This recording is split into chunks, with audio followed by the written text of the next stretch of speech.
Many, many years ago lived an emperor, who thought so much of new clothes that he spent all his money in order to obtain them. His only ambition was to be always well dressed.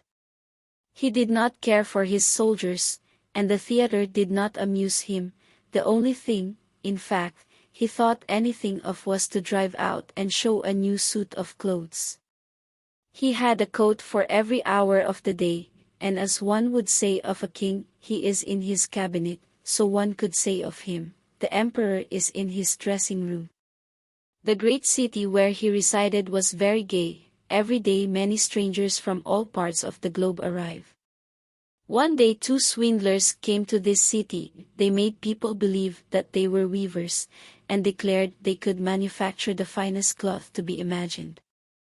Their colors and patterns, they said, were not only exceptionally beautiful, but the clothes made of their material possessed the wonderful quality of being invisible to any man who was unfit for his office or unpardonably stupid. That must be wonderful cloth, thought the emperor.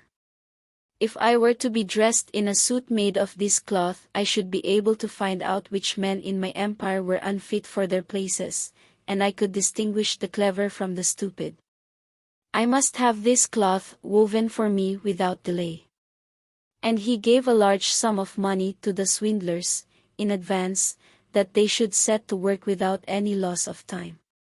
They set up 2 looms, and pretended to be very hard at work, but they did nothing whatever on the looms. They asked for the finest silk and the most precious gold cloth. All they got they did away with, and worked at the empty looms till late at night. I should very much like to know how they are getting on with the cloth, thought the emperor. But he felt rather uneasy when he remembered that he who was not fit for his office could not see it. Personally, he was of opinion that he had nothing to fear, yet he thought it advisable to send somebody else first to see how matters stood. Everybody in the town knew what a remarkable quality the stuff possessed, and all were anxious to see how bad or stupid their neighbors were. I shall send my honest old minister to the weavers, thought the emperor. He can judge best how the stuff looks, for he is intelligent, and nobody understands his office better than he. The good old minister went into the room where the swindlers sat before the empty looms. Heaven preserve us, he thought, and opened his eyes wide. I cannot see anything at all, but he did not say so. Both swindlers requested him to come near and asked him if he did not admire the exquisite pattern and the beautiful colors, pointing to the empty looms. The poor old minister tried his very best, but he could see nothing, for there was nothing to be seen. Oh dear, he thought, can I be so stupid? I should never have thought so, and nobody must know it. Is it possible that I am not fit for my office? No, no, I cannot say that I was unable to see the cloth. Now, have you got nothing to say? Said one of the swindlers, while he pretended to be busily weaving. Oh, it is very pretty, exceedingly beautiful, replied the old minister looking through his glasses. What a beautiful pattern, what brilliant colors. I shall tell the emperor that I like the cloth very much. We are pleased to hear that, said the 2 weavers, and described to him the colors and explained the curious pattern. The old minister listened attentively, that he might relate to the emperor what they said, and so he did. Now the swindlers asked for more money, silk and gold cloth, which they required for weaving. They kept everything for themselves, and not a thread came near the loom, but they continued, as hitherto, to work at the empty looms. Soon afterwards the emperor sent another honest courtier to the weavers to see how they were getting on, and if the cloth was nearly finished. Like the old minister, he looked and looked but could see nothing, as there was nothing to be seen.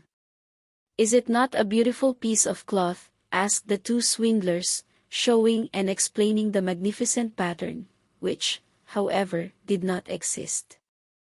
I am not stupid, said the man. It is therefore my good appointment for which I am not fit. It is very strange, but I must not let anyone know it." And he praised the cloth, which he did not see, and expressed his joy at the beautiful colors and the fine pattern. "It is very excellent," he said to the emperor. Everybody in the whole town talked about the precious cloth. At last the emperor wished to see it himself, while it was still on the loom. With a number of courtiers, including the two who had already been there, he went to the two clever swindlers, who now worked as hard as they could, but without using any thread. "Is it not magnificent?" said the two old statesmen who had been there before. "Your Majesty must admire the colors and the pattern." And then they pointed to the empty looms, for they imagined the others could see the cloth. "What is this?" thought the emperor. "I do not see anything at all. That is terrible. Am I stupid? Am I unfit to be emperor? That would indeed be the most dreadful thing that could happen to me." "Really," he said, turning to the weavers, "your cloth has our most gracious approval," and nodding contentedly he looked at the empty loom, for he did not like to say that he saw nothing. All his attendants, who were with him, looked, and although they could not see anything more than the others, they said, like the emperor, "It is very beautiful."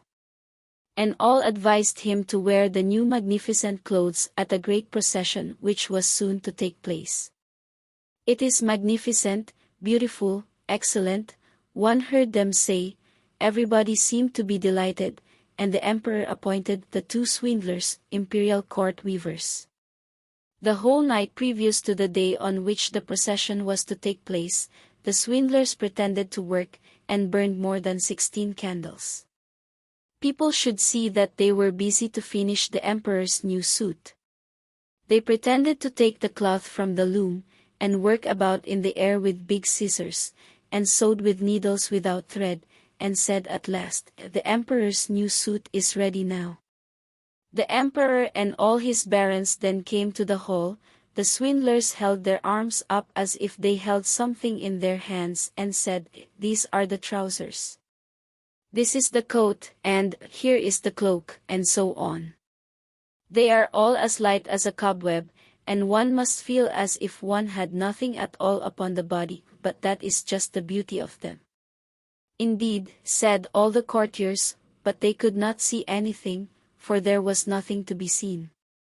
"Does it please your Majesty now to graciously undress," said the swindlers, "that we may assist your Majesty in putting on the new suit before the large looking-glass?" The emperor undressed, and the swindlers pretended to put the new suit upon him, one piece after another, and the emperor looked at himself in the glass from every side. "How well they look! How well they fit," said all. "What a beautiful pattern! What fine colors! That is a magnificent suit of clothes." The master of the ceremonies announced that the bearers of the canopy, which was to be carried in the procession, were ready. "I am ready," said the emperor. "Does not my suit fit me marvelously?" Then he turned once more to the looking-glass, that people should think he admired his garments. The chamberlains, who were to carry the train, stretched their hands to the ground as if they lifted up a train, and pretended to hold something in their hands. They did not like people to know that they could not see anything. The emperor marched in the procession under the beautiful canopy, and all who saw him in the street and out of the windows exclaimed, "Indeed, the emperor's new suit is incomparable. What a long train he has! How well it fits him!" Nobody wished to let others know he saw nothing, for then he would have been unfit for his office or too stupid. Never emperor's clothes were more admired.